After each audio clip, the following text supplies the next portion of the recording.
Boa noite a todos e todas. Estou feliz de estar aqui, coordenando essa primeira reunião, então, da terceira temporada do Book Club do Genan. Esse Book Club que começou, então, por conta da Covid, né? A Covid está aí, já está indo embora, e nós, graças a Deus e a nós, enfim, ao sentido que esse trabalho tem feito, estamos aqui continuando. Eu estou feliz de ter vocês aqui, muito feliz. Estou falando aqui dos Estados Unidos, então estou, como alguns de vocês sabem, atuando como professora visitante aqui em Princeton.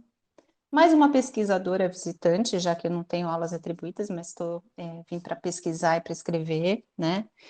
E então queria primeiro dizer o quanto eu estou contente de ter todos aqui, começando essa terceira temporada que, como vocês acho que sabem, né? Quem acompanhou pelo menos o final da segunda temporada deve saber, e a gente pelo e-mail também, que vai ser uma temporada dedicada ao cinema.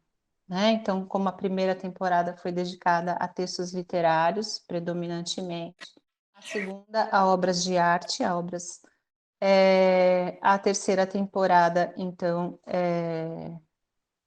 vai ser dedicada a essa sétima arte, né? A chamada sétima arte, que é o cinema.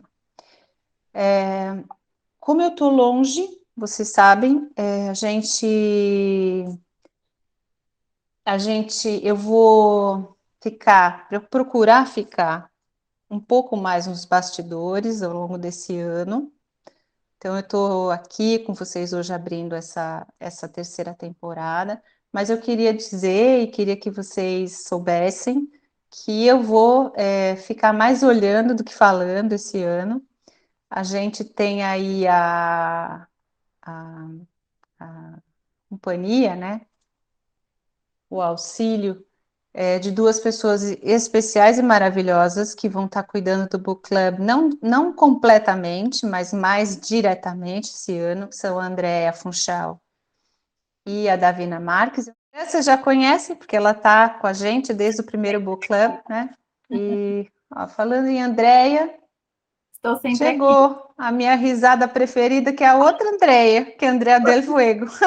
Oi, amore. E André e Davina vão, então, estar mais diretamente na coordenação do Book Club esse ano. E eu vou querer que, aos pouquinhos e cada vez mais, elas vão coordenando as sessões também, principalmente a ideia que está mais acostumada, né? Davina também, se puder e quiser. Ah, a Davina não vem hoje, né? Lembrei que a Davina estava num evento. Lembrei. Para que eu, então, possa focar um pouco mais aqui nas minhas atividades, mas vou estar sempre junto com vocês, não vai estar nada abandonado, tá bom? E vai continuar tudo como sempre foi. Bom, a segunda coisa é que a gente ainda está conversando sobre os filmes, tá? E a gente vai, então, decidindo isso aí ao longo desse ano. A gente já recebeu várias sugestões de filmes, então a gente está, não vai dar para a gente falar de todos, porque a gente está prevendo aí, acho que talvez 7 ou 8 encontros até o fim do ano, encontros mensais, como a gente tem feito. Então a gente vai ter que sentar, eu, André e Davine, fazer uma seleção, né, dos filmes, das sugestões que vocês fizeram.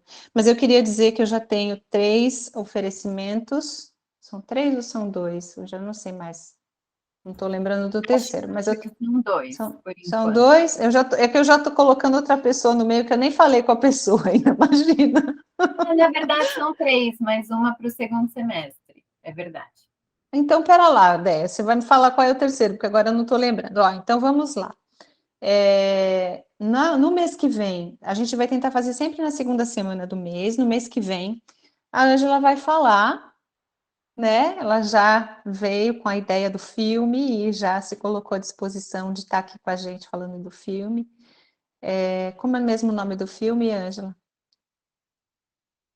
Em português, uma simples formalidade, e em italiano é una pura formalità. É do Giuseppe Tornatore, com Gérard Depardieu e o Roman Polanski. É de Ótimo. 1994. Olha só que delícia. E aqui a gente está multilingüe também, né? Então, assim, a ideia também é a gente sair obrigada, viu, Ângela? Sair dessa linha puramente do cinema clássico hollywoodiano, embora seja uma linha que, né, ninguém está dizendo que a gente não vai falar disso, não vai também tratar disso, eu acho importante, eu não sou absolutamente a favor da gente deixar nada de lado, mas aqui a gente vai procurar ter várias línguas, várias culturas e uma diversidade maior, né? Então, hoje a gente vai falar do Asas do Desejo, do Wim Wenders, que é um filme alemão. Depois, na próxima, a gente tem o Tornatore, que é um dos cineastas italianos mais maravilhosos, de quem eu gosto demais. A professora Fátima Bueno, professora lá da Letras, né, nossa colega minha, da Ângela, já também se ofereceu para falar de um filme português, do Manuel de Oliveira, que vai ser no segundo semestre, porque agora elas estão um pouquinho complicadas, mas vai ser no segundo semestre. Já sei qual que era a terceira ideia, era eu mesma com as minhas ideias. Eu acho que a gente tem que tentar falar, né, de filmes africanos também, porque eu tenho uma experiência razoável com o cinema africano, principalmente dos países de língua portuguesa, e eu acho que tem muita coisa importante para a gente falar em termos de saúde também em África, né? A África que sempre foi vista pelo Ocidente, né, pela cultura europeia, vamos dizer assim, como um continente doente, né? Continente, os trópicos em geral sempre foram vistos como porção doente da Terra, né? Então, eu acho que tem muita coisa legal para a gente falar sobre isso. E a gente, então, vai se organizando em torno dessa temática e em torno dessa nova linguagem, que também é uma linguagem narrativa, né? Embora seja uma linguagem narrativa do ponto de vista do audiovisual. Então, eu vou começar a falar do Wenders, mas antes de falar, como eu sempre gosto, eu queria saber, primeiro, se vocês conseguiram assistir ao filme. E segundo, eu queria ouvir um pouco vocês, eu queria sentir um pouco as primeiras impressões de vocês, porque depois eu tenho muita coisa para falar desse filme, mas depois eu vou, então, costurando um pouco isso que vocês vão trazer com as minhas observações também a respeito do filme. Então, eu vou abrir agora para quem quiser falar, pode falar a respeito da sua experiência aí com o filme do Wenders. Quer que eu fale mostre o Pandemos antes?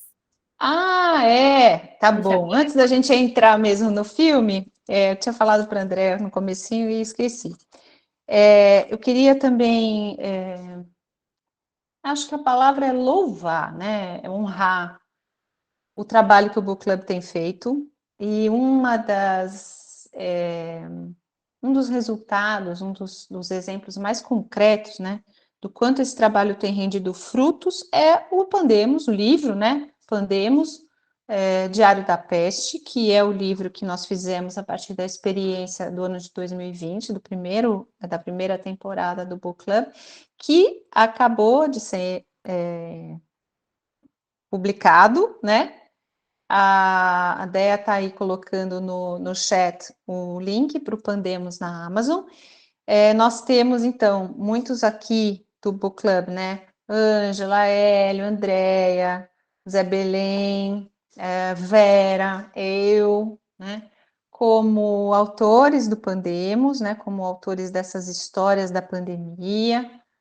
E temos, então, não sei se todos sabem, né? 29 autores, 32 histórias ao longo do ano, que se desenrolam ao longo desse ano de 2020. O livro está super bonito. Eu briguei muito porque eu sou briguenta, mas principalmente porque cada uma das histórias ganhou de presente, vamos dizer assim, se é que eu posso dizer, uma imagem, né, uma iluminura, que que foi feita em aquarela, que eu fiz, né, e ganhou também esse fio que une todas as histórias, né, esse fio que foi feito à mão e que depois foi plotado e que não podia partir, e que, enfim, a Liliane está chegando E aí, e agora o livro está pronto, e então a boa notícia é, o livro está pronto e teremos lançamento em breve, previsão final de abril, na Livraria da Travessa. Acabou de chegar a Liliane, que também é uma das autoras do Pandemos. E vai ser um lançamento previsto para ser um lançamento híbrido, ou seja, vocês vão estar lá pessoalmente, quem puder, e eu vou estar aqui falando com vocês por algum meio que eu ainda não sei, provavelmente num telão. A gente está tentando pensar aí uma apresentação, uma conversa, alguma coisa que possa, então, juntar todo mundo e depois vocês vão beber, comer e assinar, e eu vou ficar aqui, como sempre, salivando de vontade de estar junto, mas tudo bem, não tem problema, que tem outra missão, tem outro propósito importante essa viagem aqui também, né? Então é isso do Pandê. Muito, muito bom, muito alegre de ter esse projeto concretizado. Eu acho que é muito importante para nós a gente poder perceber que a gente consegue fazer, né? Bom, dito isso, vamos então para o Vendas. Eu queria ouvir então as impressões de vocês, quem quiser falar um pouquinho do filme, qualquer impressão que pareça dúvida, gostei, não gostei, qualquer coisa é válida aqui nessa nossa conversa. Eu conhecia a versão mais Hollywood desse filme, que era com o Nicolas Cage. Isso, que chama Cidade dos Anjos, né? City of Angels, que não pega nem beira, né? Do filme do Wenders, na minha opinião, pelo menos não pega. Do Wenders eu achei muito mais poético, assim.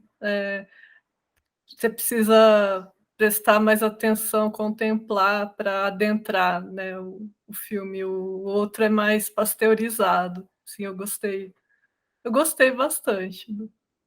Não é que eu desgosto do Cidade dos Anjos, não, né? O Cidade dos Anjos eu até anotei, ele é de 98, o filme do Wenders é de 87, né? Não é que eu desgoste, mas eu vou comentar um pouco melhor isso depois, se vocês quiserem, a gente pode falar, né? Mas tem o Asas do Desejo, que é o filme original, tem uma complexidade de camadas. E o que acontece no Cidade dos Anjos, que é um filme bonito, visualmente muito bonito, né? E tem uma trilha sonora magnífica, a trilha sonora dele é muito bonita. Ele é um filme que, como muitas vezes acontece em Hollywood, né? Nessa coisa do cinema, que na teoria do cinema a gente chama de cinema clássico hollywoodiano, que é esse formato dos filmes de Hollywood, né? Ele trabalha com uma camada só, e que é a história romântica, né? A história de amor. Então, ele pega essa camada e ele vai trabalhar essa camada, que é a história de amor, a história romântica, e as outras ficam mais obscurecidas, né? Ou não aparecem de jeito nenhum.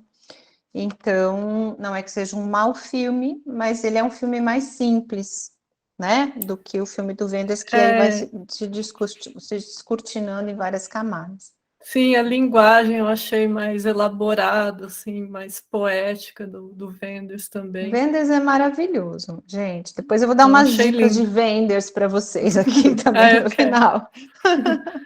Tem umas coisas muito bonitas, principalmente do mais antigo. Dos mais novos acho meio assim, mais assim, complexos demais, mas os mais antigos são muito bons.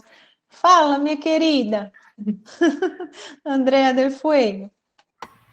Oiê, tudo bom? Oi, tudo. Boa noite para vocês, que delícia.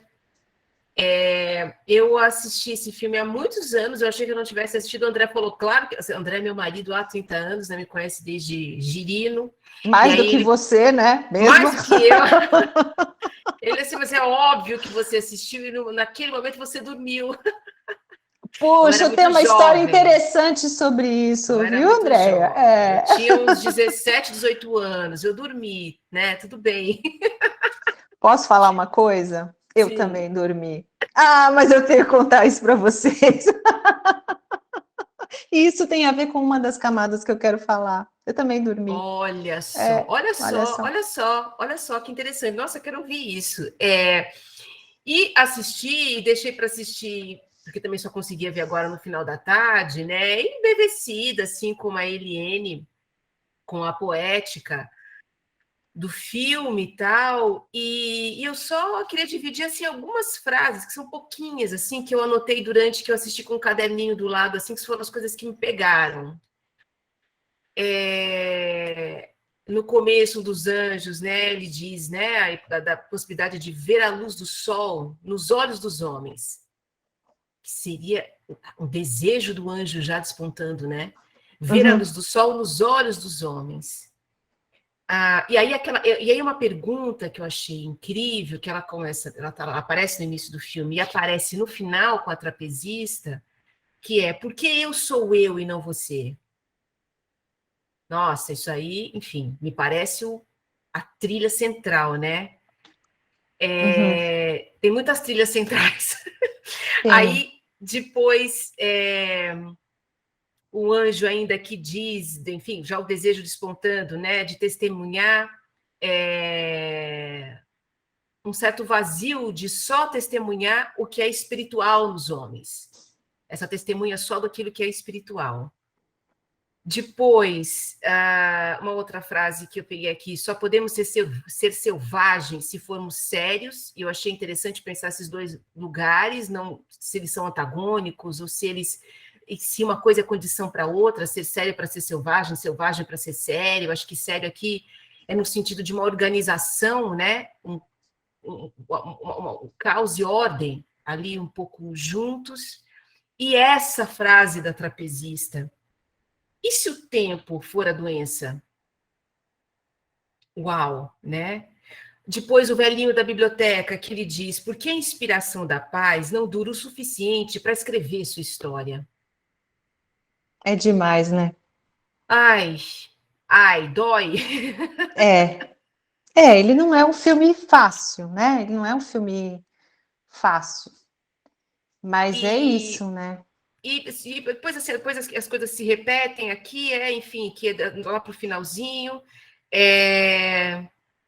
O anjo já, quando ele já é esse homem encarnado, né, de querer não olhar o homem de cima, mas devemos olhar na altura dos olhos desse que nos espelha, né, olhar na altura dos olhos. E bom, e termina, né? Agora sei o que nenhum anjo sabe, né? Então, essa impressão, eu estou cheia de impressões aqui Ai, que ainda, mas delícia. e pensando nisso, né? O anjo não está na história, né? A necessidade, né, de encarnar na história. Mas a É. frase que me atravessou de todas essas porque eu sou eu e não sou você, e a pergunta se o tempo não é a doença. Pois é.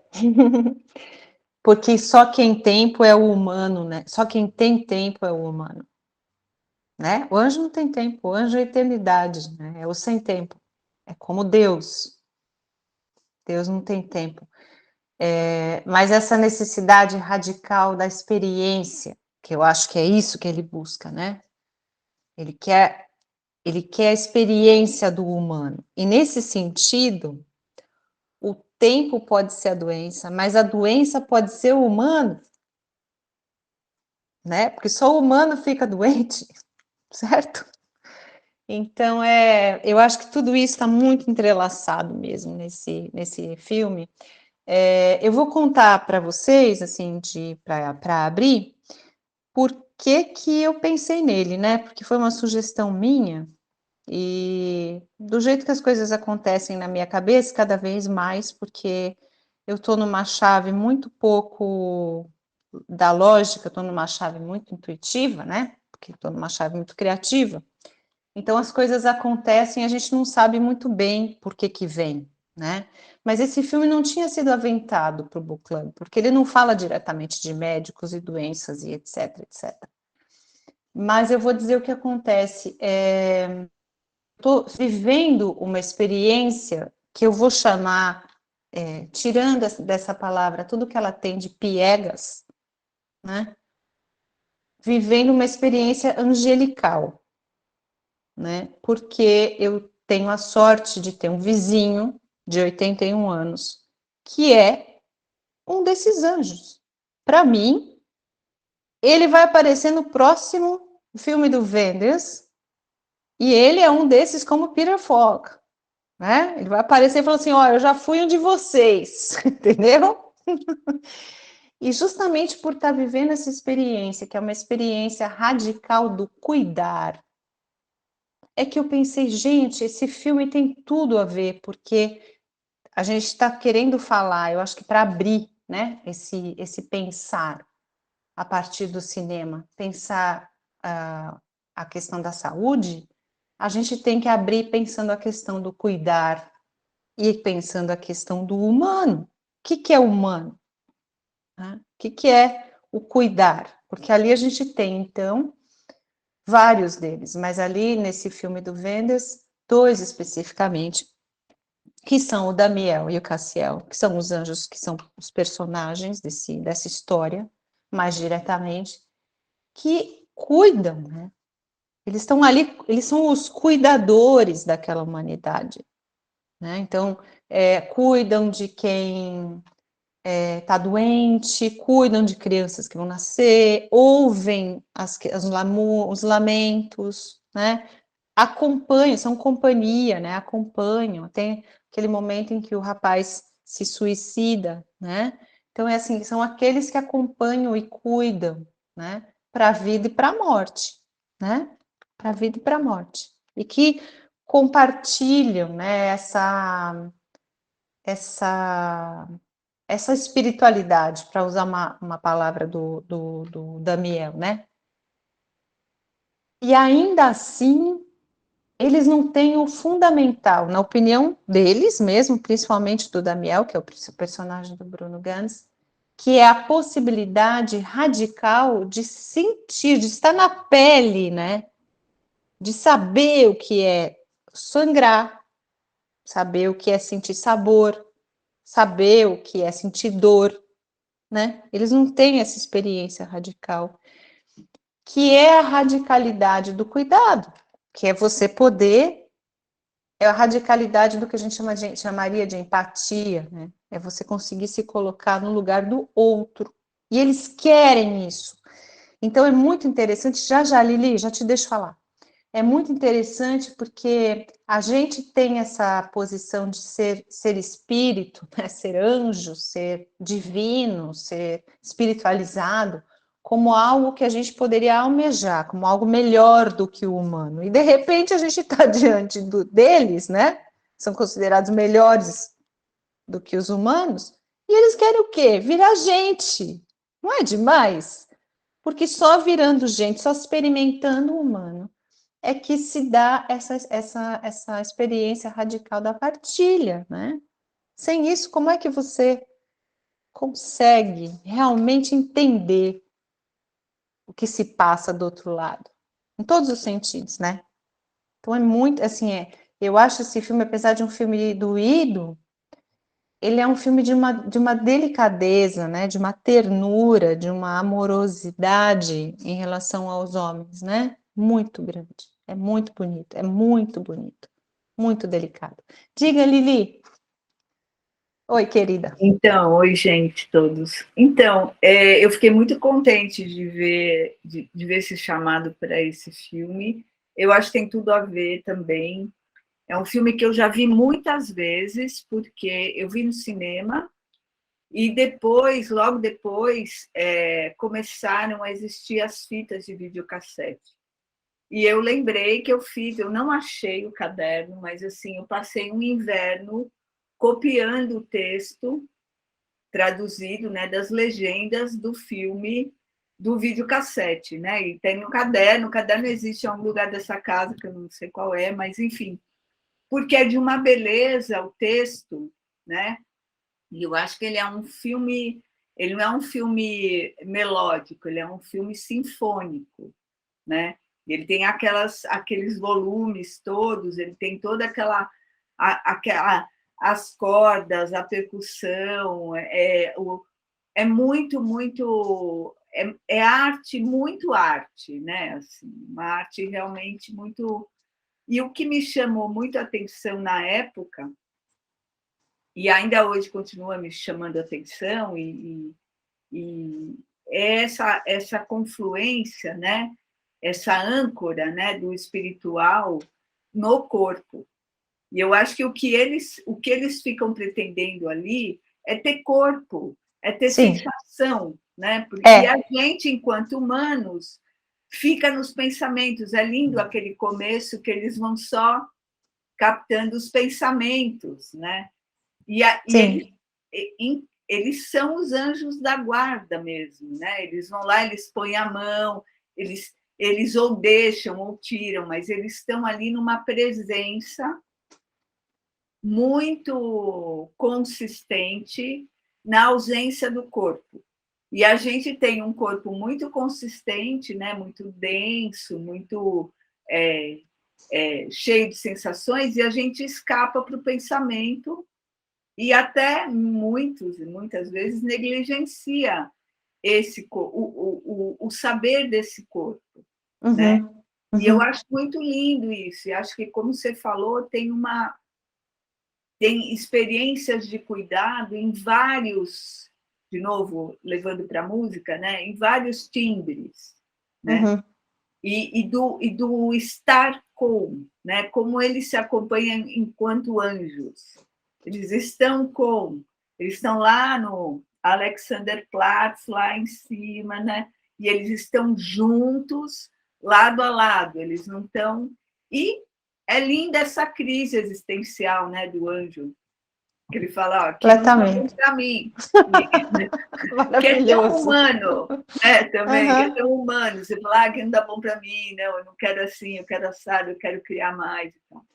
Então, foi muito legal rever. Eu não tive tempo de rever o filme agora, eu fiquei procurando o caderno, que eu não achei, porque eu copiei tudo à mão, num caderno de 200 páginas e tal, e tem coisas do texto, assim, muito, como a Andrea citou, assim, né, que pega ali uma frase e fica lá, né? Não é um É negócio muito incrível, porque o texto também é música, né?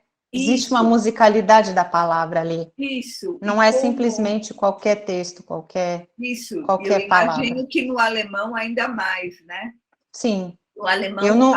É, a construção do texto, a proposição na construção sonora do texto, isso me escapa, não consigo saber. sim. E também é muito interessante assistir o filme ouvindo na língua alemã, né? Eu vou botar um pedacinho agora, então, Que comecinho para legal. vocês, vamos? Porque aí eu vou engatar com isso que a Lili está falando.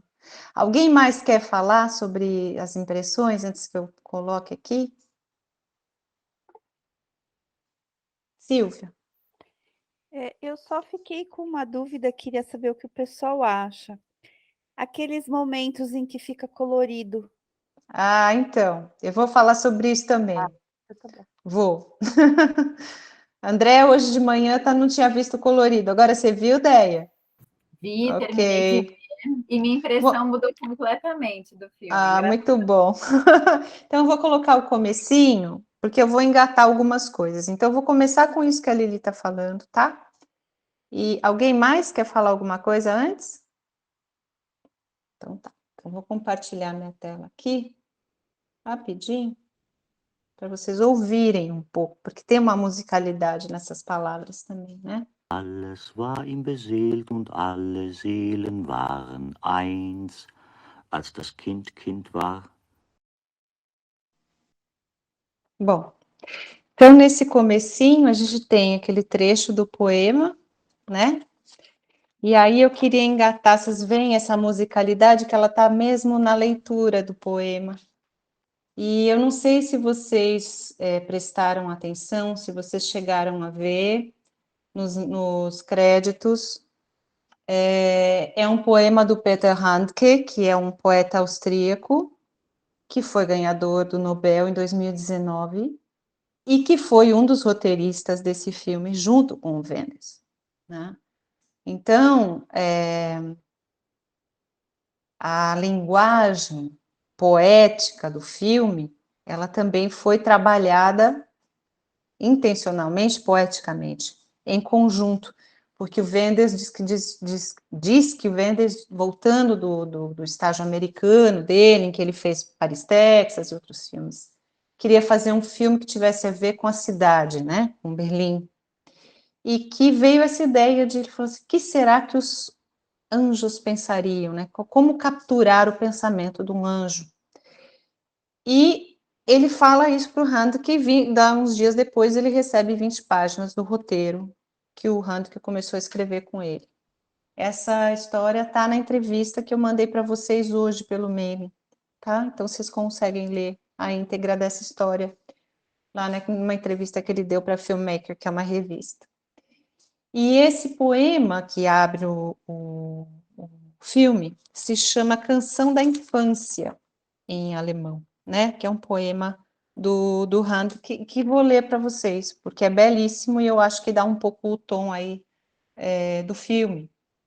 Também está lá, eu tirei uma cópia e coloquei para vocês no e-mail. Diz assim: quando uma criança, ou quando a criança era criança, ela andava com seus braços balançando. Queria o córrego para ser um rio, o rio para ser uma torrente e uma poça para ser o mar. Quando uma criança era uma criança, não sabia que era uma criança. Tudo era tão cheio de espírito e todas as almas eram uma só. Quando a criança era criança, não tinha opinião a respeito de nada, não tinha hábitos e sentava-se sempre de pernas cruzadas, descansando de uma corrida, e tinha o cabelo lambido e não fazia poses na hora da fotografia. Quando a criança era a época destas perguntas. Por que eu sou eu e não você?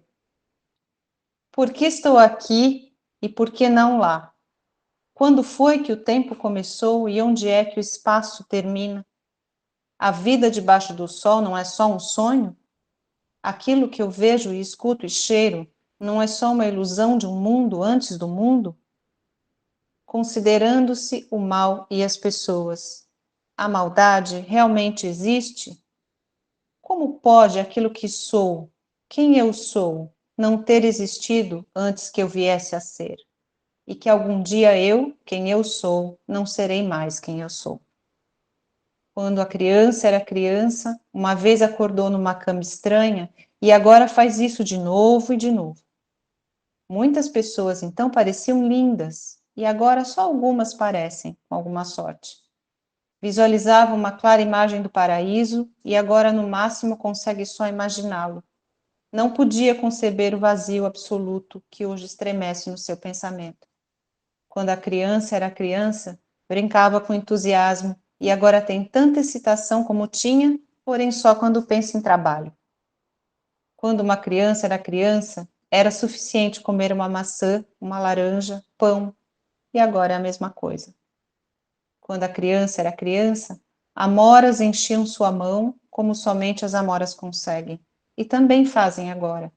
Avelãs frescas machucavam sua língua, parecido com o que fazem agora. Tinha, em cada cume de montanha, a busca por uma montanha ainda mais alta, e em cada cidade a busca por uma cidade ainda maior. E ainda é assim. Alcançava cerejas nos galhos mais altos das árvores, como com algum orgulho ainda consegue fazer hoje. Tinha uma timidez na frente de estranhos, como ainda tem. Esperava a primeira neve, como ainda espera até agora.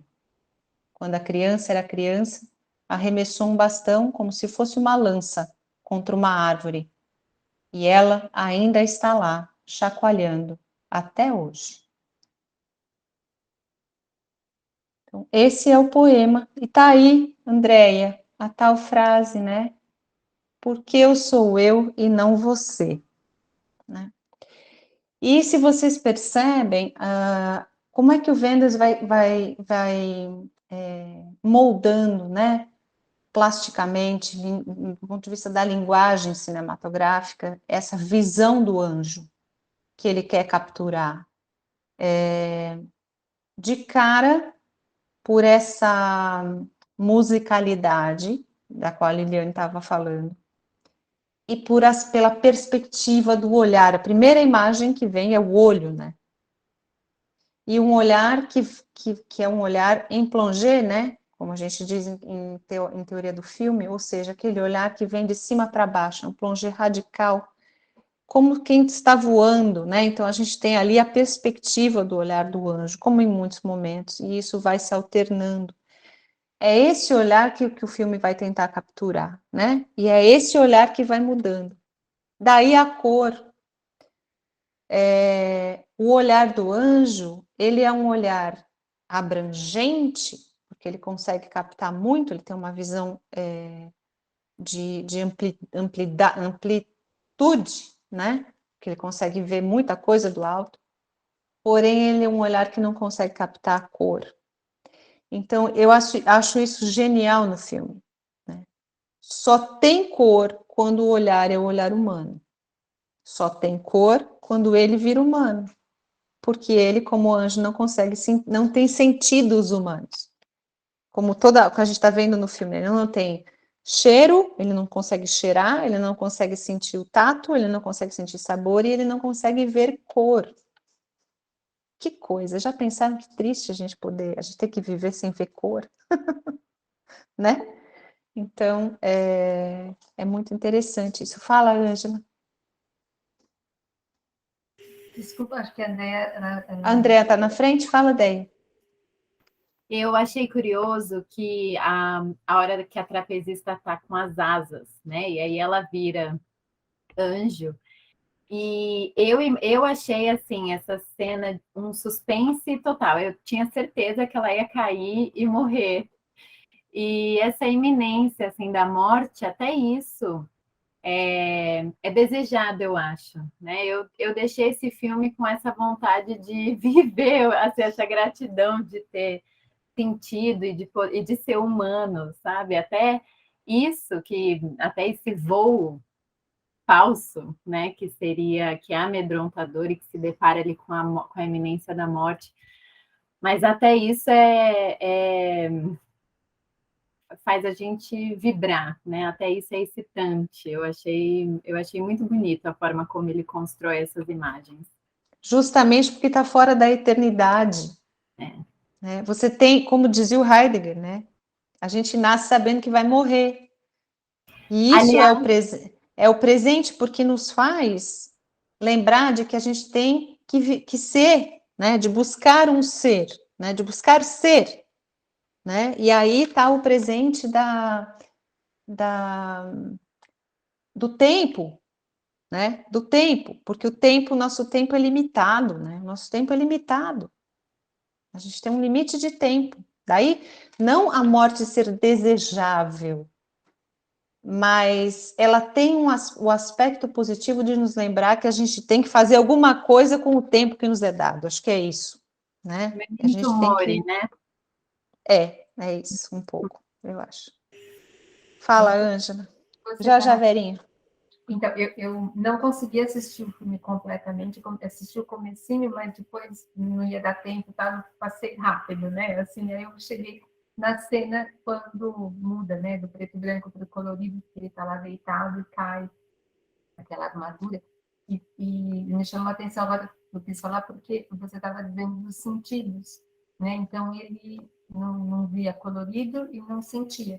E quando ele passa a mão na cabeça e sente e vê que tem o sangue, e ele lambe, né, aquele sangue. Primeiro ele vê, né, que tem cor, aí depois ele lambe e ele fala, schmeckt, né, assim, schmeckt, tem gosto. Tem gosto. Então, assim, tem gosto disso. E aí ele não fala se tem gosto bom ou gosto ruim, simplesmente tem gosto, né, e depois começa, né, a falar das cores, tá? E eu achei muito relevante de colocar na frente do muro. Então, essa escolha, né, cinematográfica ali, de fazer isso diante do muro, que em 87 ainda estava lá. Muito vivo. Foi 89 que caiu ou 92? 89. Foi pouco depois. Essa história do muro também é muito interessante. Então, e aí o muro é todo colorido, e o muro, assim... Também, né? Do lado de cá, né, Ângela? Porque do lado de lá, não, né? Não era. Exatamente. Então, mas assim, é como se fosse assim, um coração partido. A ideia que eu vejo, assim, né, de ver com aquele muro no meio, é um coração partido. E assim, aí ele tem o sangue, aquela visão, né, de tudo naquele... Sem ter assistido o filme, né, completamente, então fico feliz que você tá, assim, bem, hora eu vou assistir o filme já com o seu olhar. E ali me chamou muita atenção essa questão dos sentidos, como você estava dizendo. Sim. Então, as cores, e aí né, deles cheirar, eles sentir cheiro. E como ele consegue, o Wenders consegue fazer isso cinematograficamente, quer dizer, plasticamente, esteticamente, usando cor e não cor, né? Não falando disso, não tematizando isso, mas fazendo, né? Ainda não dá para sentir cheiro e gosto no cinema, mas cor dá, né? Então, essa coisa dos sentidos, né, que fica palpável para o nosso corpo, né? Porque a gente consegue ver cor e não cor, né? Então, toca realmente os sentidos, é muito, muito bonito isso. Quem é que está com a mão levantada? Alguém levantou a mão? Bom. Então, eu queria continuar falando. Alguém falou? A Vera tinha levantado, não? Vera. É que eu não estou com todos aqui na minha tela. Fala, Vera. Não está mais com a mão levantada, mas vamos ver. Vera? Então eu vou continuar. Gente, Sim. Minha mão, é que eu estou em trânsito, a minha mão levantou, acho que sozinha aqui numa. Tá bom. Depois. É o corpo. O corpo se manifestando, Vera, o corpo virtual. Pois é. Tá bom. Obrigada, Olha, gente. e aí eu queria engatar com essa questão da percepção da criança, né? Então, assim, falar essa coisa do Peter Handke, falando com essa questão que o filme começa com esse poema que chama Canção da Infância, e que o que é muito singelo nessa personagem, que é o Damiel, é que esse olhar que ele quer conquistar como humano parece ser análogo ao olhar infantil, né? A esse olhar que é um olhar novo sobre as coisas e que está ali configurado nesse poema do Handke, né? Então é assim, é quando eu fazia aquelas perguntas, né? Porque eu sou eu e não você, quer dizer, quando eu não tinha que ficar fazendo pose para foto, né? Quando o básico do ser se coloca, né? Com informação. E aí, eu li essa frase a respeito do Handke, de que ele é conhecido como um poeta, um criador, um roteirista, enfim, que tenta explorar a especificidade da experiência humana. E eu acho que a espinha dorsal desse filme é a experiência humana, né? É exatamente sobre isso que o filme fala, o que é ser humano, né? O que é essa experiência humana. Eu lembro também que Berlim, né, a gente não podia deixar de falar disso, é também a cidade do Walter Benjamin, a cidade em que Benjamin passou a sua infância. Então, eu queria... não dá para falar de infância em Berlim sem falar de Walter Benjamin, né? E aí, que também é um filósofo que trabalha profundamente com o conceito de experiência, né? E para quem o conceito de experiência é muito importante. Benjamin é também um filósofo que tentou pensar radicalmente a questão da infância, né? Ele não só contou, e esse texto é um texto assim tão singelo e belo como esse filme do Wenders, que é o livro do Benjamin a respeito da sua própria infância, que se chama Infância em Berlim, em 1900, que está traduzido para o português do Brasil naquela coleção antiga da Brasiliense, que está no volume 2, tá? Então, lá no volume 2 tem o Rua de Mão Única e tem o Infância em Berlim, em 1900, em que ele vai tentar mostrar o que era ser criança na cidade de Berlim, em 1900, a partir do olhar do experimento de ser criança, do olhar da criança. É um livro belíssimo que vale muito a pena a gente ler. E no Rua de Mão Única, nada. No Magia Técnica, Arte e Política, que é aquela outra coletânea, volume 1, né, das obras completas, das obras escolhidas. A gente tem 3 textos do Benjamin sobre infância, a gente tem livros infantis e esquecidos, a gente tem história cultural do brinquedo, e a gente tem o brinquedo e brincadeira, Observações sobre uma obra monumental, que é um texto de 28. Além disso, o Benjamin escreveu, a gente tem um livro em português, que é A Hora das Crianças, e que o Benjamin fala de um programa de rádio que era dedicado às crianças, no Entre Guerras, né? E temos também um volume em português, pela 34, que se chama Criança, Brinquedo e Educação. É muito conhecida, né? Pelo menos em alguns meios. Andrea Del Fuego deve ter ouvido isso alguma vez, né? Principalmente em meios kardecistas, em outros meios, de que as crianças são capazes de ver aquilo que os adultos não conseguem mais ver, né? Do ponto de vista do mundo espiritual. A gente vê isso acontecendo no filme. As crianças conseguem ver os anjos, os adultos não, né? Eles só sentem a presença, mas as crianças ali veem, né? Os anjos. A gente vê que elas vêm. Então tem uma questão de um olhar infantil, não no mau sentido de infantil, né? Não no sentido pejorativo de infantil, mas como aquele olhar livre, né? Como aquele olhar que busca, vou usar essa palavra, a essência das coisas, né? E consegue ver aquilo que está na medula das coisas, e que o excesso de racionalidade, como a Liliane estava falando agora, mascara, né? Não deixa ver, fica tudo aqui, né? No pensamento. Então, isso é uma questão que vem do Peter Handke, vem do Handke ser um dos roteiristas do filme, e conjuga aí esse olhar desse anjo como um olhar também bastante singelo, singular, inocente, né? Novo sobre as coisas, que eu acho muito bonito. No fundo, o Damiel é um pouco criança nesse sentido, né? Ele tem um olhar assim, né, inocente. E a gente não pode deixar de pensar também que a cultura alemã foi uma das culturas, como eu falei, do Benjamin, mas não só, que trabalhou de uma maneira muito romântica até, também no bom sentido de romântico, né, do romantismo alemão, essa questão da infância como a inocência, né? A gente tem lá os contos de Grimm, isso vem constituído na cultura alemã de uma maneira bastante profunda, é um olhar bastante alemão, e lembrando que o Wenders queria, então, ao voltar para sua terra, falar dela, né? Então, a gente consegue perceber isso no filme. Segunda coisa que eu queria citar, o segundo ponto que eu queria citar, é justamente a questão do tempo, né? Então, é isso, né? Será que o tempo é presente ou é maldição, né? Ou o quê? E aí é uma outra camada que não só é tematizada, é falada no filme, mas ela é trabalhada cinematograficamente, né? Aí eu queria trazer para vocês um trechinho, vocês já devem, alguns talvez, ter ouvido falar de um outro cineasta, que não é alemão, é russo, que é o Andrei Tarkovsky. Tarkovsky foi o autor daquela trilogia das cores, que era maravilhosa. Quem tem a nossa idade, assim, né, André, Lili, né, assim, sabe bem do que a gente está falando, né?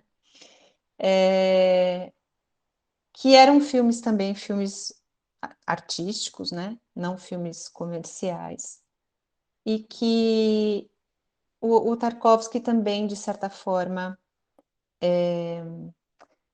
ele pensa, ele é um filósofo do cinema, tentando definir o que é a matéria do cinema enquanto arte, né?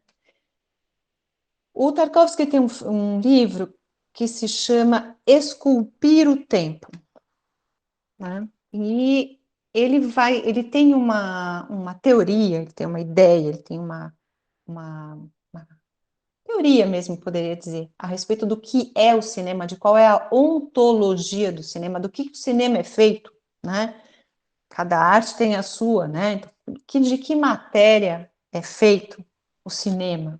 O que diferencia o cinema das outras artes? Já que o cinema não é literatura, já que o cinema também não é fotografia, né? O que é que tem o cinema de próprio, né? Qual que é a ontologia do cinema?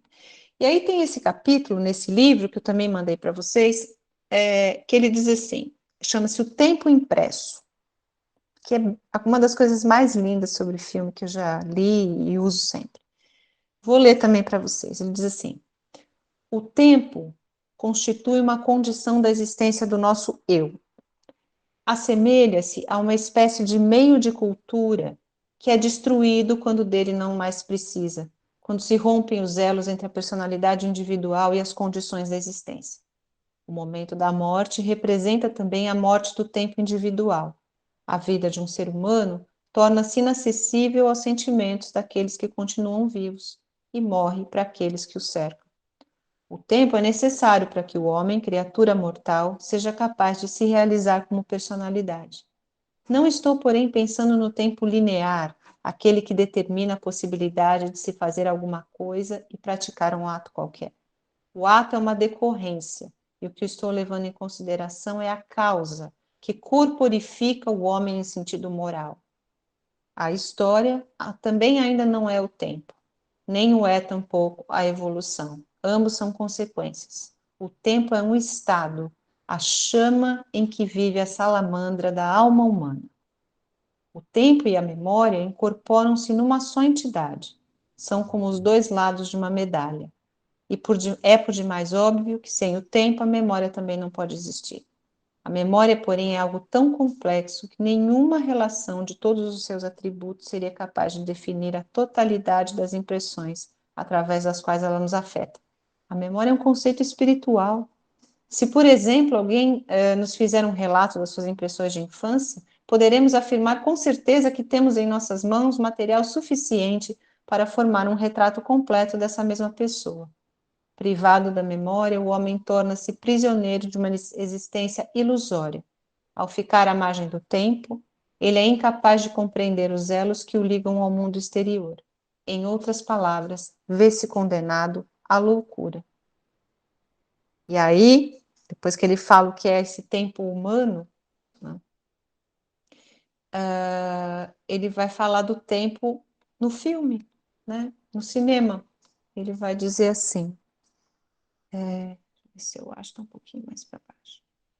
Quais são os fatores determinantes do cinema e o que deles resulta? Quais são os seus meios, imagens e potencial, não só em termos formais, mas também em termos espirituais?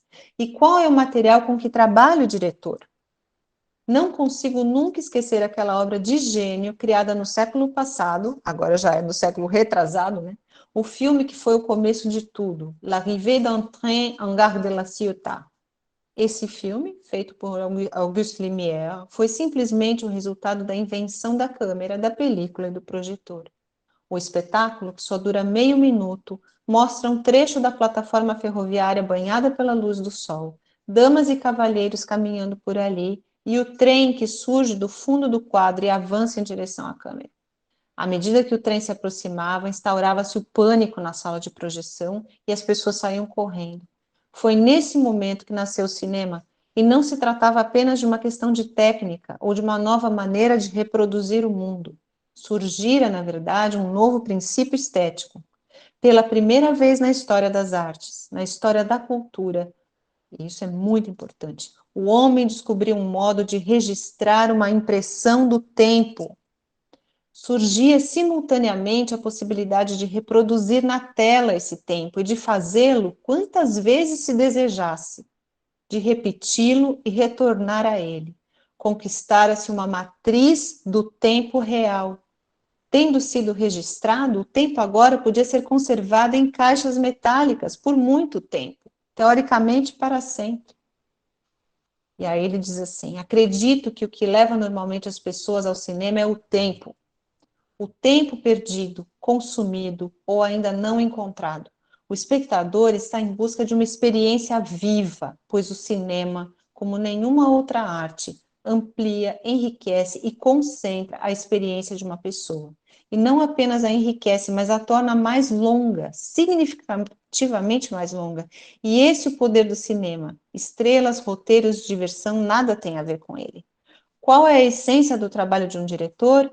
Poderíamos defini-la como esculpir o tempo. Assim como o escultor toma um bloco de mármore e, guiado pela visão interior de sua futura obra, elimina tudo que não faz parte dela, Do mesmo modo, o cineasta, a partir de um bloco de tempo constituído por uma enorme e sólida quantidade de fatos vivos, corta e rejeita tudo aquilo de que não necessita, deixando apenas o que deverá ser um elemento do futuro filme, o que mostrará ser um componente essencial da imagem cinematográfica.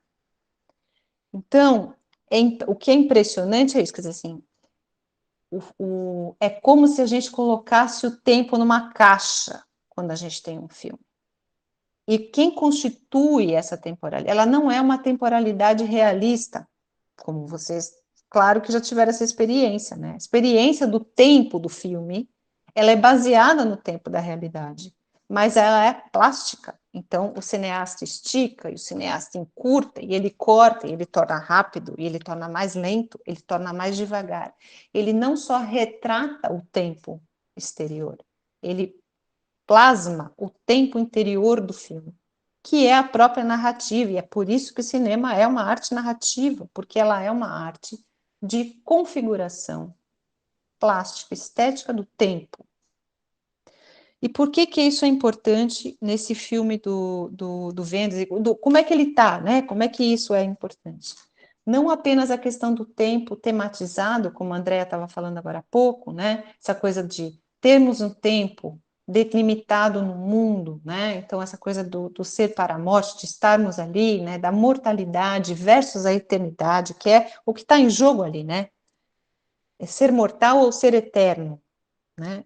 É ter corpo ou não ter corpo.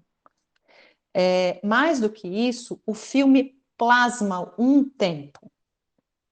E é por isso que a gente dormiu, Andrei, lá naquela projeção. Eu preciso contar isso também. A primeira vez que eu fui assistir o Asas do Desejo, eu também dormi nos primeiros minutos, assim. Primeiro porque eu me lembro, foi em 87, faz muito tempo, né? A gente era muito jovem. Mas, assim, primeiro porque eu estava muito cansada, eu me lembro que foi um dia de muito trabalho, eu sentei no final do dia para assistir ao filme, nem me lembro que sala era, devia ser uma sala dessas de cinema de arte. Estava com alguém da faculdade. E o preto e branco e a lentidão do início. O início do filme é muito lento, né? Tanto que o Cadu, um dia, quando eu falei desse filme, ele falou assim para mim, ele não está aí hoje, mas me lembro dele ter feito esse comentário. Aliás, o Cadu, a questão dos comentários sobre filmes, que são engraçadíssimos os comentários que ele faz, né? Ele disse assim, cara, não dá para assistir esse filme, é muito lerdo, é muito devagar, o negócio não anda, não acontece nada, né?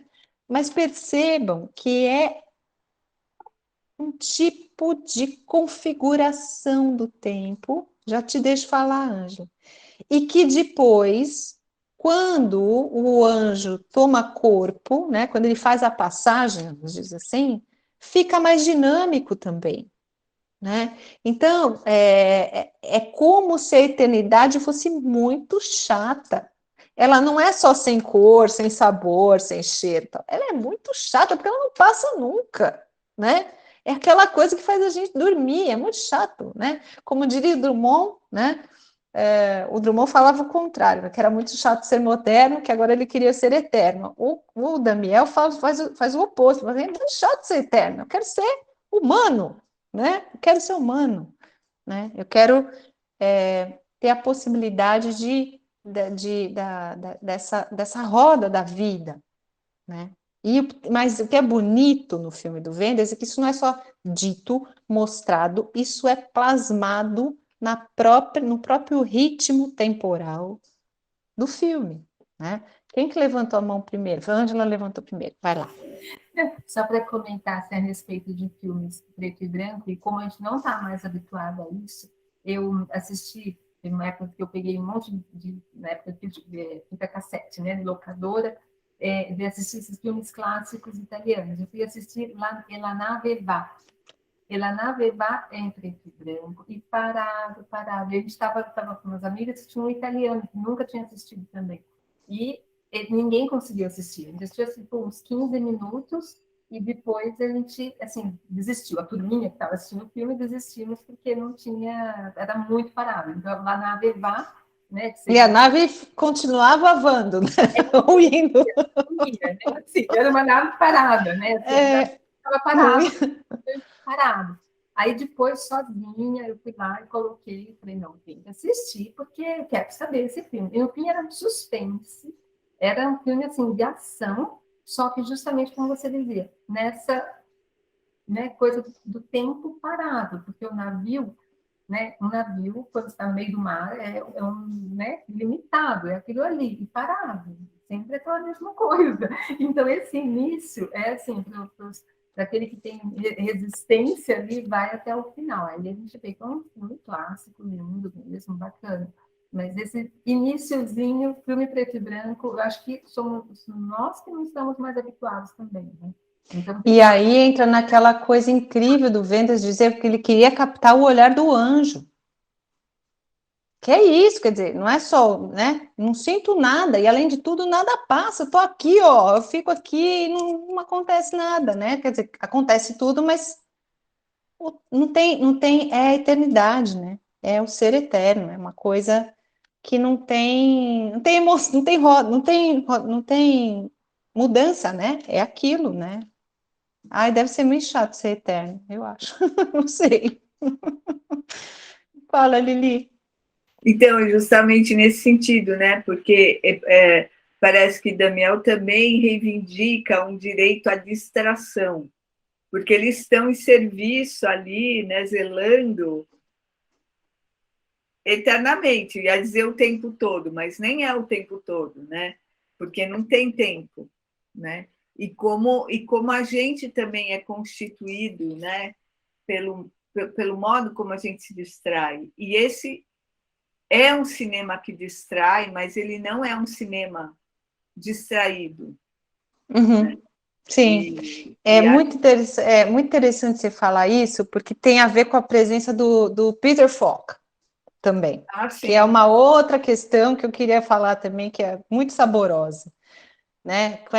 Para quem é mais novo também não deve lembrar do Peter Falk, né? E nem do Columbo, né? O inspetor Columbo, mas a gente que assistia televisão na década de 70 lembra. Depois eu vou mostrar para vocês o que Quando é. ele aparece, é uma sensação, assim, né? Quando ele realmente encarna o homem contemporâneo, né, europeu. E é muito louco, porque ele é americano, né? E ele é o anti-herói, né? Já era na série que fez ele famoso, que assim, ele é baixinho, ele é gordinho, ele não é um super maravilhoso, tal. Ele é atrapalhado, irônico, tal, né? E dá um toque, e tem outra fala, eu vou ler depois para vocês a fala do Wenders sobre essa escolha do Peter Falk, que ele fala que estava tudo muito sério naquela história de anjo, precisava dar um toque assim, leve. E aí ele conta lá como é que foi que chegou o Peter Falk, e o Peter Falk falou, que deu muita risada, falou, vamos embora, né? Vamos lá ver como é que é isso, de ser um anjo que deixou de ser anjo, né? No filme do Wenders, que é muito legal. Gente, quem não assistiu, estou dando todos os spoilers possíveis. Já havia um precedente, né? Ele não era o único com esse conflito e nem querendo a encarnação, né? Muito lindo. Muito lindo. É muito lindo. Bom, alguém mais quer falar comentar esse pedacinho? Eu tenho também uma outra coisa que eu queria ler para vocês, que fala dessa questão das coisas e do tempo, que é do próprio Wenders. O Wenders tem um livro em português que chama Lógica das Imagens, em que ele comenta um pouco do fazer artístico, cinematográfico dele, né, como diretor. Ele diz assim, na página 10, ele diz assim, alguma coisa acontece. É uma edição portuguesa, então tem a dicção portuguesa. Vemo-la acontecer, filmamo-la enquanto acontece, podemos contemplá-la repetidamente, contemplá-la mais uma vez. A coisa já não está mais lá, mas a contemplação é possível. A verdade da existência dessa coisa, essa não se perdeu. Né? Que eu acho que tem a ver com o comentário do Tarkovsky a respeito do encapsular, né, e do moldar o tempo. Diga-se de passagem, o Tarkovsky é uma das referências do Wenders também como cineasta. Né? Então, essa coisa do tempo eu queria chamar a atenção de vocês. Uma terceira coisa que eu queria contar e falar, comentar, apontar, sei lá, é a questão da metáfora. Andréa, quer falar um pouco sobre essa questão? Porque eu fiquei pensando nisso depois que eu conversei com a Adé hoje de manhã. Fala da sua impressão, depois eu vou engatar aqui. A Tati, que é daqui do Genan também, do grupo, fez um convite a gente, né, para publicação na revista Metalinguagem, e que vai ser uma edição sobre as questões entre literatura e saúde. E aí, a partir daí, eu fiquei pensando em temas, né, para escrever, e um dos temas que eu venho pensando é justamente a metáfora, e como configuramos a saúde e a doença por meio de metáforas, né? Então, acho que porque eu estou com essas questões na minha cabeça, quando eu assisti o filme, eu achei uma metáfora belíssima, aquela justamente sobre as fronteiras, né? Sobre a fronteira física, né? Principalmente pensando naquele momento da Alemanha ali, mas também as fronteiras pessoais, que cada pessoa é uma fronteira, né? Não lembro muito bem, não anotei esse trecho, mas lembro que ele fala algo nesse sentido. E que para adentrarmos essas fronteiras individuais, né? Não só as individuais, mas também elas, a gente precisa de uma palavra-chave, de uma chave de acesso. E eu contei para a Fá que eu fiquei pensando que acho que essa chave de acesso é justamente essa compreensão das metáforas, né? A gente usa essas metáforas, mas só vamos entender os outros se a gente conseguir decodificá-las e assim adentrar esse território seguro, né? Protegido por esses códigos. Mas era mais ou menos isso que eu pensei. Eu queria mostrar mais um trechinho para vocês que mostra justamente essa questão do muro. Cadê aqui? Deixa eu ver aqui. Espera lá, que eu vou agora apresentar um pouquinho.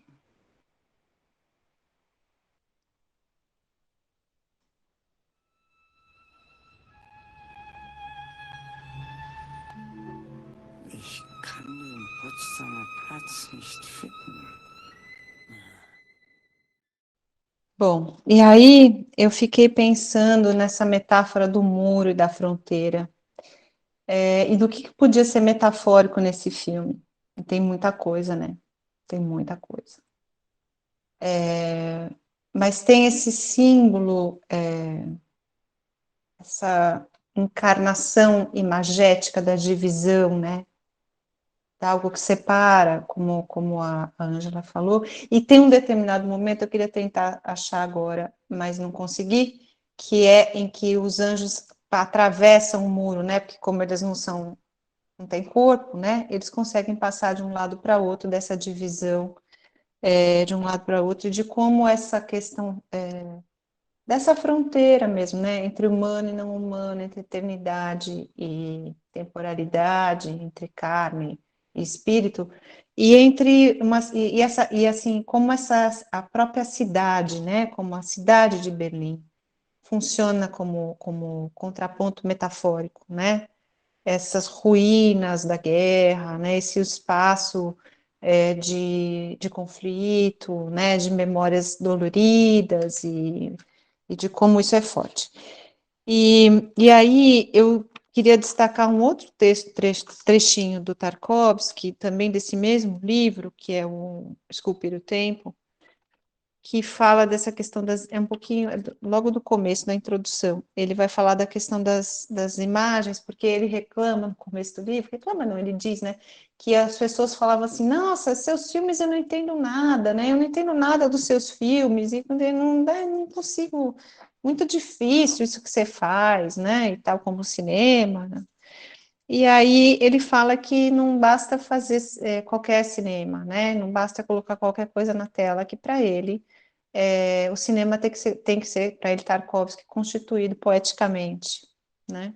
E ele vai dizer assim: através das associações poéticas, intensifica-se a emoção e torna-se o espectador mais ativo.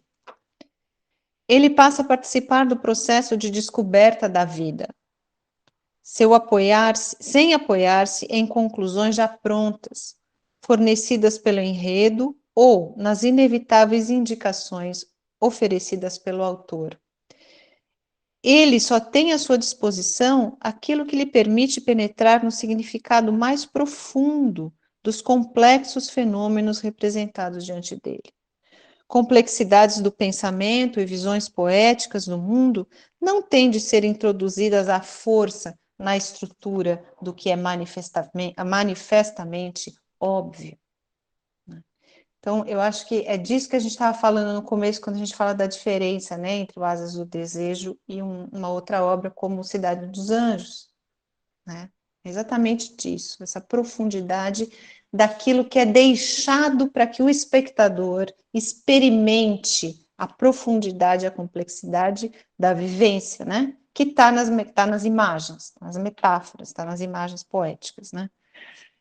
E aí eu preciso dizer que talvez seja a coisa mais importante que eu pensei a respeito do filme, não só a respeito do filme, do que eu ando pensando por aqui, por conta de outras coisas também, é que quando existe essa, eu vou chamar de confiança, porque é um confiar.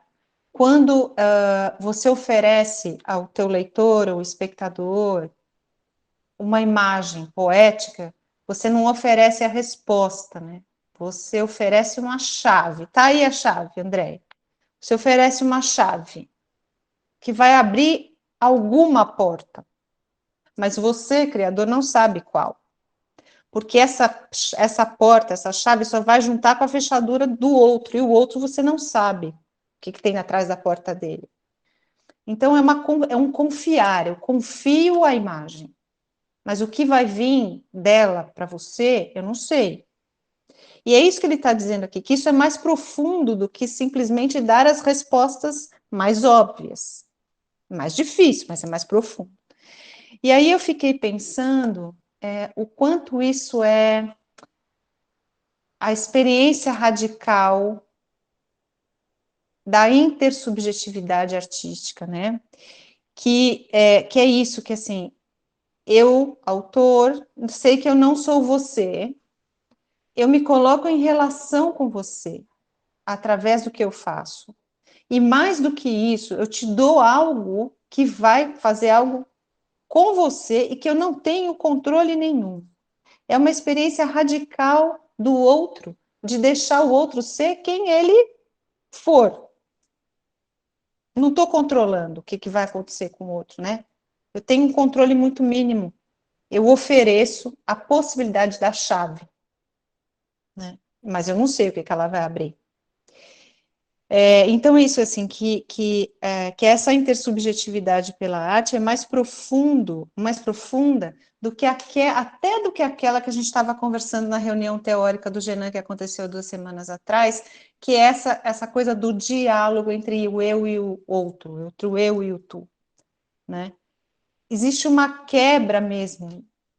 É uma hora em que, Andréia, olha só, estou pensando nisso agora, quando estou falando aqui, mas assim, é uma hora que o eu é tu e tu é eu.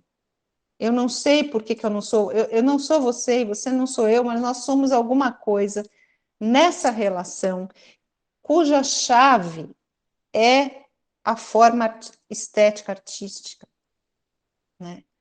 É mais do que a relação entre o eu e o outro, é algo que está se fazendo junto. Não sei ainda dizer muito bem o que é isso, que eu estou pensando nisso, pensei nisso. Falei sobre isso com o Hélio alguns dias atrás, a respeito da constituição de personagens, por exemplo.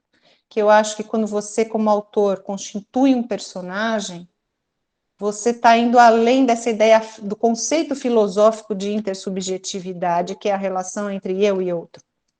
Você está constituindo uma alteridade. É mais, e é mais profunda a vivência da alteridade. Tenho essa intuição, preciso desenvolver isso melhor.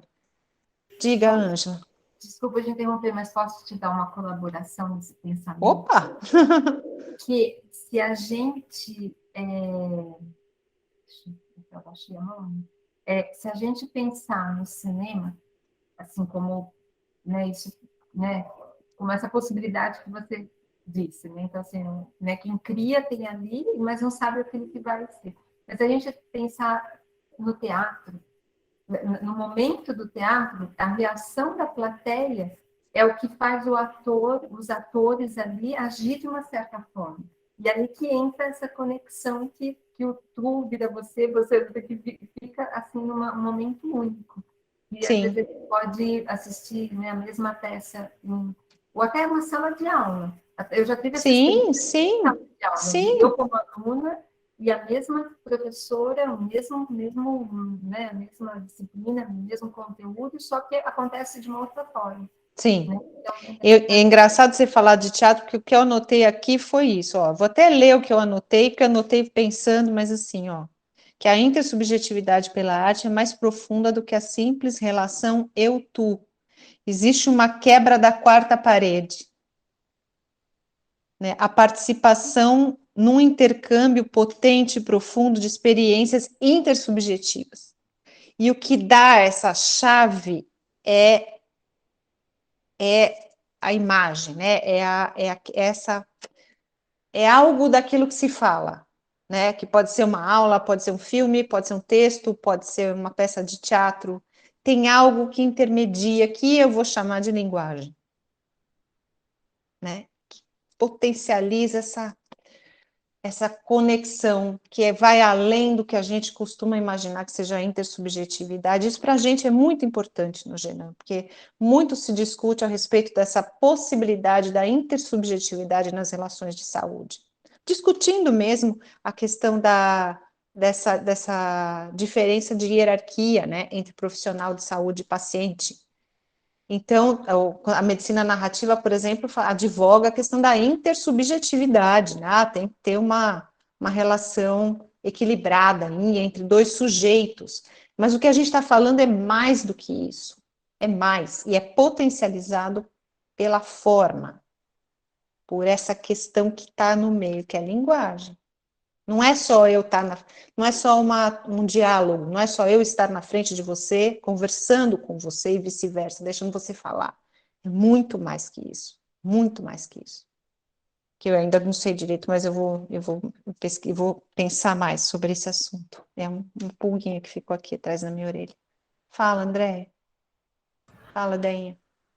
Sabe que eu pensei muito nisso também, justamente por conta da reunião teórica, que teve um momento ali do filme que eu falei, nossa, a gente nunca vai alcançar isso, que a maneira como o ser estava refletindo ali naquele, que claro que isso é contestável agora, né, mas aquele monólogo interno, aquele fluxo de consciência que os sujeitos tinham, porque aquilo carregava uma complexidade subjetiva que eu não acho que seja possível, como você disse, né, alcançar nessa relação eu e tu. E fiquei pensando como o filme mostra isso, de certa forma. Até achei o filme bastante heideggeriano nesse sentido, porque mostra o sujeito diluído nesse agente, e aí fazendo coisa, né, filmando, fazendo filme, dirigindo, e esses diálogos até mais superficiais, né, do dia a dia. E aí a profundidade do ser estava justamente o Dasein, né, que está refletindo sobre a existência, refletindo sobre a morte, refletindo sobre a finitude, refletindo, enfim, sobre várias coisas, mas sempre para si. Quando isso era externalizado de alguma forma, era sempre de forma mais superficial. Mesmo o anjo, né, o anjo conversando entre si, o que eles trocavam ela lê um livro, ela abriu o guarda-chuva, ou fechou o guarda-chuva durante a chuva, falavam dessas miudezas, né, dessas ações mais cotidianas que eles chamavam de espirituais, mas eu acho que o que eu percebi é que essas reflexões do ser foi sempre do ser consigo mesmo, né? Então a gente não alcança nenhum diálogo posto ali carregava essa complexidade. Talvez o diálogo final dela, fiquei pensando agora da trapezista com ele, acho que é o único diálogo que você tem certa expressão do ser que foi tão profunda quanto esses diálogos internos. Mas não sei. Eu vou passar essa cena para vocês agora, porque eu estava aqui pensando, falei assim, e qual é o único momento em que isso se supera, né? Em que existe essa fusão de fato, talvez, né? Não sei se é fusão, mas Eu acho que se alcança mais na intersubjetividade. Vamos ver aqui, que é muito bonito. Espera aí, que eu vou mostrar para vocês.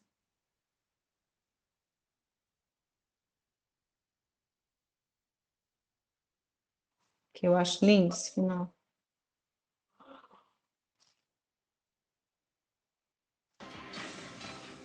Vejam a composição de cores também, como é super plástico, é quase uma pintura. Wir schließen in dem Labyrinth der gemeinsamen Seligkeit. Ich weiß.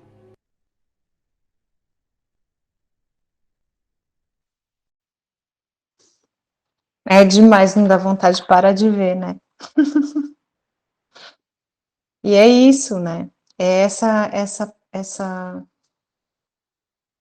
possibilidade do outro, que eu vou chamar de amor, né? Com A maiúsculo, mas que, para que a palavra é pouca, né? É pequena ainda, né? Diga, André. Pode falar, querida. Vendo essa cena dele finalmente na história, o encarnado, e daí diante do mundo, que para ele é essa trapezista, né? Me pareceu também, falando de metáfora, né? Dele como a metáfora da própria obra, que ele só pode ter um estilo, uma fala encarnado, estando na história. E pensei nisso também, porque ele parece também estar um pouco estrangeiro diante dele, porque enquanto ele é anjo, ele tem uma familiaridade com tudo. Quando ele encarna, ele é um estrangeiro ali. Tudo é inauguração, né? Uma inauguração depois da outra. E pensando na possibilidade de... Nessa ideia que eu gosto de pensar nela, eu fico pensando assim como, enfim, observando isso o tempo todo, que a obra, ela se torna um outro para quem a produz também, né? Como é isso, né? Algo que sai de uma coisa tão familiar, uma coisa tão sustentada, tão conhecida, entre aspas, né? Conhecida. Nós não somos tão muito conhecidos por nós mesmos e tal, mas a obra é um outro, passa a ser um outro. Uhum. Pois é. Então, por isso que eu acho que a arte agora eu vou falar uma coisa que o pessoal vai querer me matar, o pessoal das outras áreas, assim. A arte é muito maior do que qualquer filosofia, né? Mas é óbvio, né, gente? Não Alguma tem como, dúvida? né? Não tem. Bom, mas Alguém tudo tem bem, a dúvida? gente acha, mas vai falar isso para os filósofos, para você ver o que Eu que sobra para apanho, você. eu apanho, Então, eu exatamente. também. Mas o que eu estou falando é isso, quer dizer, não é a obra, ela é carne. Ela é carne, né? Ela é matéria. E aí, sendo matéria, ela é ela é a encarnação de da vida mesmo. Ela não é só o pensamento, né?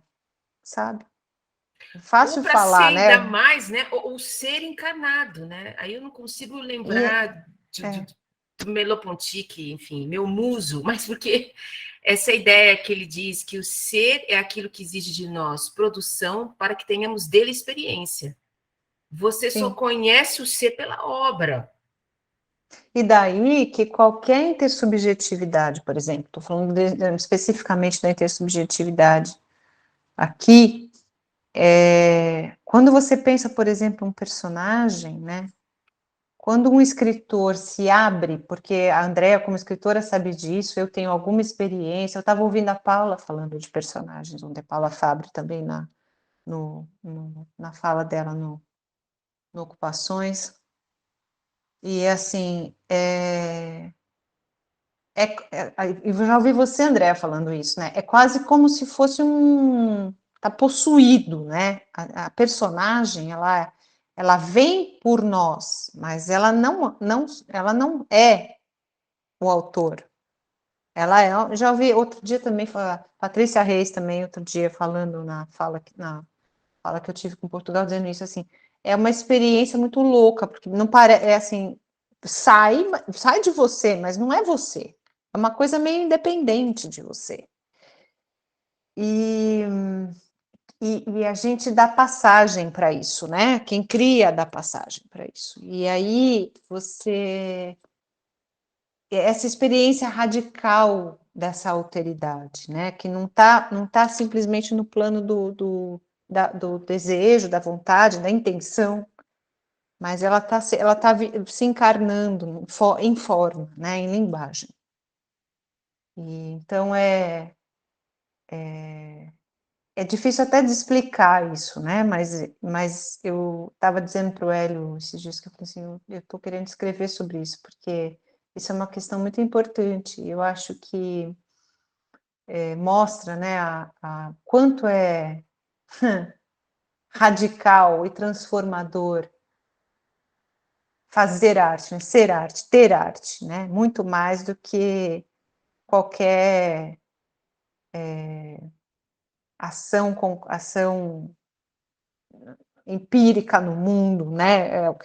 A arte é também uma ação empírica, mas não sei se vocês me entendem o que eu estou falando, né? Muito mais do que aquilo que, né, a gente faz racionalmente, quer dizer, é uma transformação radical.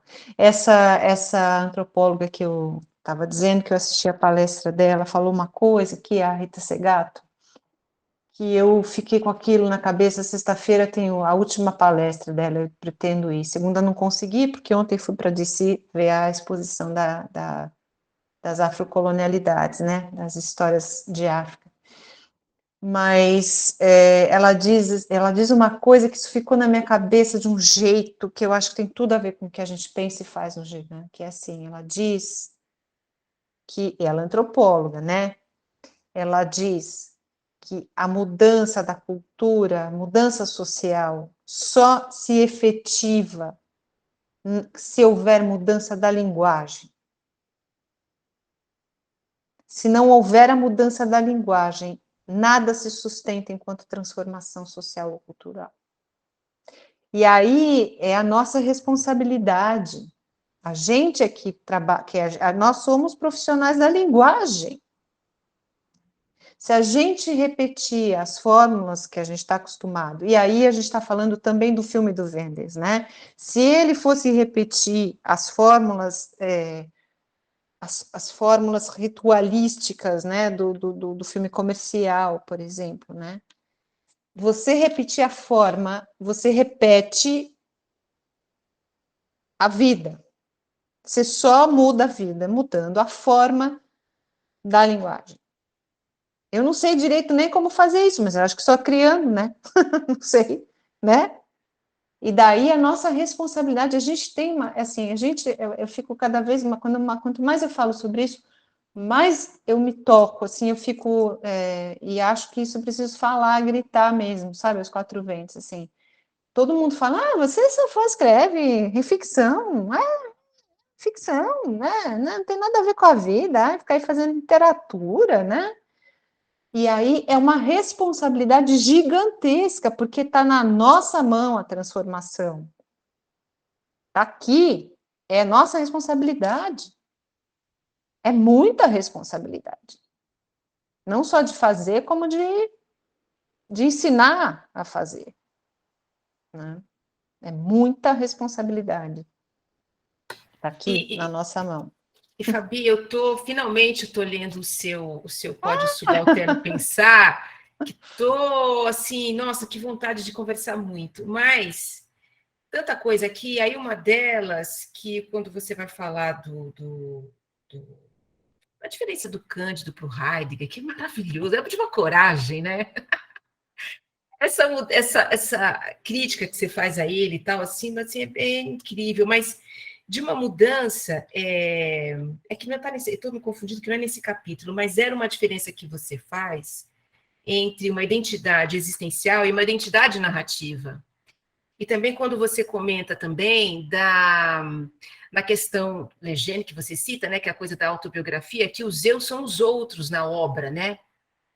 E que essa autobiografia, eu estava pensando aqui na Eliane, no livro da Eliane, né, que esse personagem, né, total ali também, né, desse ponto de vista de que essa ideia de que o ator já está a 3 graus de distância, o personagem, esse eu narrativo, já está a 3 graus de distância desse eu existencial. E que Sim. já não é E mais ele- ele ali, né? E isso é incrível, que é o que eu estava falando para o Hélio, né? Comentando com o Hélio dessa coisa que eu andei pensando sobre os personagens, que é assim, isso, tá bom, Ângela. Beijo, a gente se vê mês que vem. O que eu fico pensando é que assim, o pessoal fica puxando pela ideia de querer entender como superar o tal eu cartesiano, né? Aquele eu penso, logo existo, essa, esse eu inflado, né? Essa coisa egolátrica, sei lá se existe essa palavra, né? Desse eu que tudo pensa, né? Que o mundo só existe porque eu penso, e eu sou aquele que pensa. Todo mundo fica dando tratos à bola, mas como é que a gente vai superar o tal eu cartesiano, né? Faz 500 anos que a gente só pensa nisso. Cara, a gente já supera. É só criar personagem. Claro. Tá tudo ali, desde que o mundo é mundo, né? E de que essa experiência radical, gente, quando você cria uma personagem, mas você cria de verdade, né? Não a literatura confessional, aquela que quer falar de gente que existe, né? Fazer um retrato, entre aspas, raso do real. Não a literatura que fica falando do eu, né? Eu tô aqui contando a minha história e recontando a minha história todo o tempo, todo o tempo. Mas quando você cria uma personagem, que essa personagem pode ser você mesmo, mas como dizia o Graciliano, né? Esse pronomezinho incomodativo, ele não gostava do eu, principalmente quando o eu era autobiográfico, né? Porque ele sabia que quando ele dizia eu autobiograficamente, ele não estava dizendo eu, Graciliano Ramos, o nome que ele tinha no registro civil, como ele dizia, é outro eu. Quando você cria, você está radicalmente superando esse eu. É o outro que está ali. E isso é maravilhoso. Isso é assim, gente, está aqui e a gente não está vendo. Isso é maravilhoso. Então, por isso que eu falo, gente do céu, medicina narrativa, tudo bem, lindos, maravilhosos, querendo valorizar a escuta do outro, tal, tal, tal. Mas o pulo do gato está mais para frente, não está ali. A gente faz mais do que conhecer pela narrativa. A gente muda o mundo pela narrativa ou pela criação, a gente muda o mundo, a gente faz mais. Por isso que não adianta ficar no processo de conhecer, não é um processo de que você busca uma verdade que está além do que está sendo falado. Você tem que fazer por isso. A gente faz por isso, a gente não tem consciência disso. Está fazendo o tempo inteiro.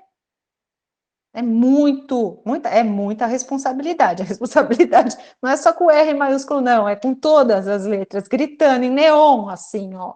Cuidado, é a gente. E se a gente não sair falando essa letra por aí, gente, não tem quem vai fazer. Não tem.